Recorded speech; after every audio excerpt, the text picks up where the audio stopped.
Hi, I clicked onto today's tropical tidbit for Tuesday. Over here in the Atlantic, we got the ghost of Julia, whatever the heck this is, ghost of Lisa over here, and this broad area of low pressure will have to be watched as it comes west-northwest into this area of disturbed weather in the southwest Atlantic basin.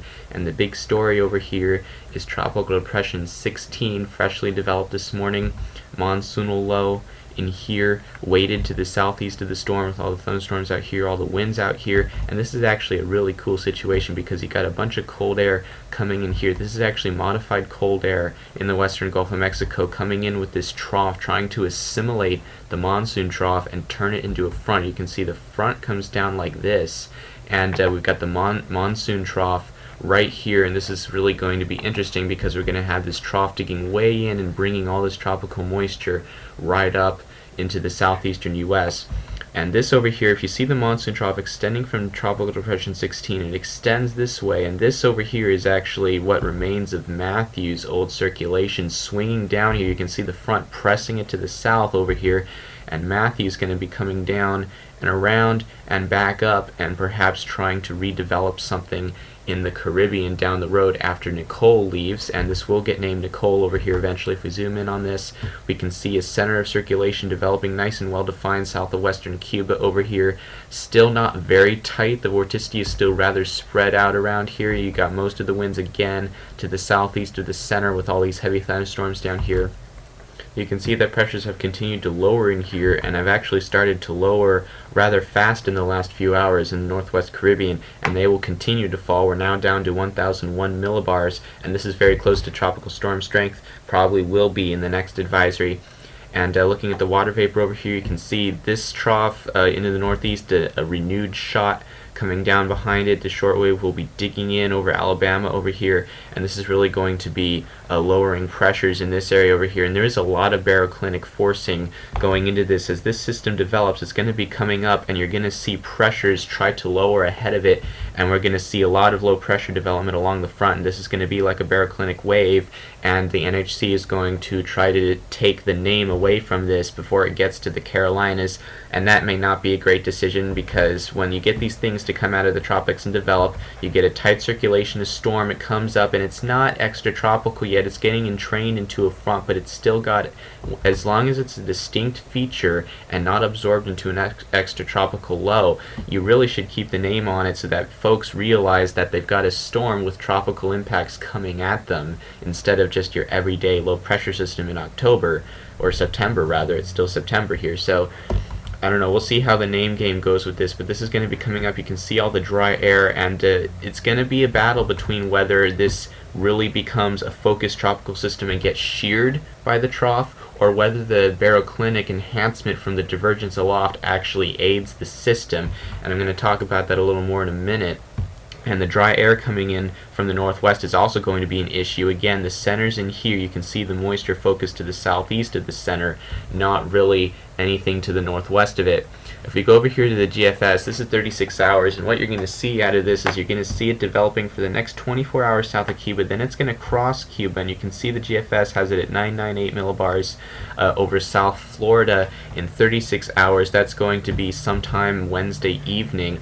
And notice the orientation of the low pressure is north to south over here. You've got this trough aloft, and you're lowering pressures out in front. So you're going to see this start elongating towards the north, and the envelope of low pressure is not very focused on the model. You go out just 12 hours in, the low pressure jumps to the north rather quickly from here to here in 12 hours, and this is because you're starting to get more baroclinic enhancement in here. You jump out of this area and you start leaving something behind, and you start jumping this in here, and this is where the Hurricane Center would call this more of a baroclinic low. You can see where the 20 Celsius isotherm is over here with the system, and this is having a warm front, cold front look to it as it comes into the Carolinas. But this is the kind of thing where the Carolinas will get worse weather than South Florida from a system like this. So people need to be aware that even if the NHC decides to strip the name off of it, it's going to be a big deal. And dangerous thing about this is if you get, the key will be the next 24 hours. If you can get this to focus during the next 24 hours and become deeper than it's supposed to get, let's say 995 millibars or lower before it hits Cuba, we could be dealing with a slightly stronger situation. Something like the GFDL shows over here. Let's see, whoops, I got down here. The GFDL has it getting down to 987 millibars before it gets to Cuba over here, and then if we go out, by the time it gets to Florida, it's at 985 and almost hurricane force winds, and then by the time it gets to the Carolinas, you're at 975 millibars and 72 knots at 35 meters above the surface. So this is actually a fairly potent system on the model. You can see the pressure's lowering out in front due to baroclinic forcing to the north of the storm, but it maintains an entity, a very distinct entity. If you get it to tighten up more down here, once it comes north, it's not going to be phasing as much, and it will remain self-sustaining to a point, and you can get a more potent low coming into the Carolinas over here.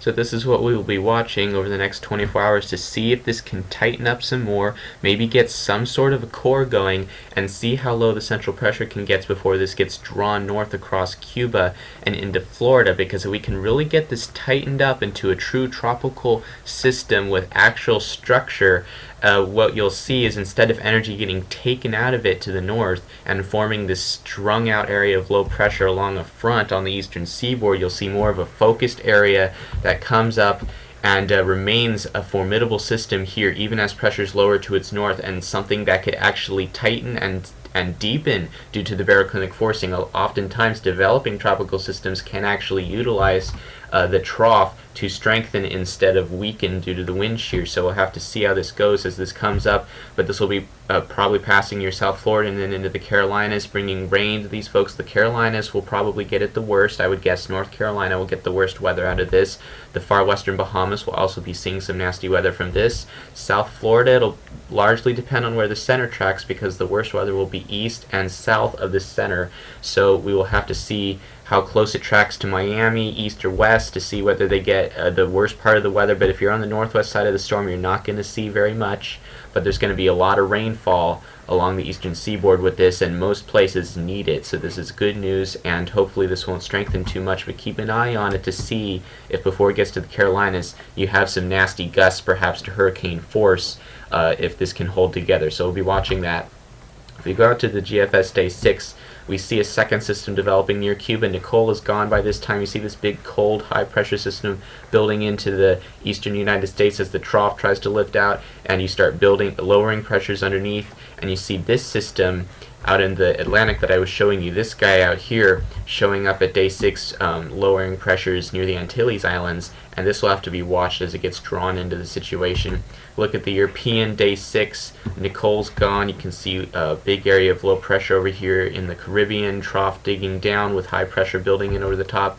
And we go out to day 8, low pressure still sitting in here, trough still trying to leave, but high pressures at the surface over the eastern United States, a little something out here as well. And then day 10, we start to see it try to focus. This actually probably came from the low pressure out here, came up here, and is starting to deepen in here. You got this little thing out here. Still troughiness over the eastern United States, real trophy pattern trying to take heat out of the tropics over here, and this overall lowering of pressures in here. And the European ensembles, which I forgot to throw on here, show overall low pressure in the Caribbean with an average of 1007 millibars, which is fairly potent for a day 10 ensemble mean, over here with high pressure to the north. So this is still a pattern that can get things going in the Caribbean, and I expect the Caribbean will remain active throughout most of October. And with the troughing in here, you can see how the low pressure gets drawn north, as we are seeing with Nicole now, and this is the kind of situation that can threaten the United States. Will we get another hurricane? Will we get a strong storm? Will we get a major hurricane hitting the United States coastline? I still think there's a chance that we have the whole month of October. We get tropical systems developing in the Caribbean through November in most La Nina years, and it's very possible that if the Caribbean can get left alone for several days by a trough, then we could get something to develop. And if we actually get all this heat to focus, remember there is a lot of heat in here, but if you get this trough, look at how big this envelope of low pressure is. Are you really going to get a major hurricane out of that? The answer is no, at least not while you have a trough in here trying to drag it out before it has a chance to do anything. If this was sitting and smoldering here for the next 72 hours, we would have a big problem. And the message here is that, yeah, the trough is saving us now, but will it continue to do that? Will it actually leave one of these things alone long enough at some point during the next month or so to allow it to wind up? Remember, the water is warm here. This is not winter yet. There's cold air coming in here, but the water is warm, meaning that if you leave something in here, yes, we could get a major hurricane if the trough leaves it alone for long enough, and then if it gets drawn north, well, we have got a problem. So we'll just have to see if one of these things tries to bundle during the next month. I can't tell you whether it is or isn't. I'm telling you that there's a chance, and the pattern would favor activity in this area of the world throughout the end of the season. The end game puts everything in here and threatens the United States. Whether it's weak or strong, we shall see. It really depends on the situation and the synoptic pattern at the time. So we will see. Here's the Canadian showing a storm, hurricane-ish intensity off of Florida in 10 days. So we shall see what happens. Alright, that is it for today. Thanks for watching.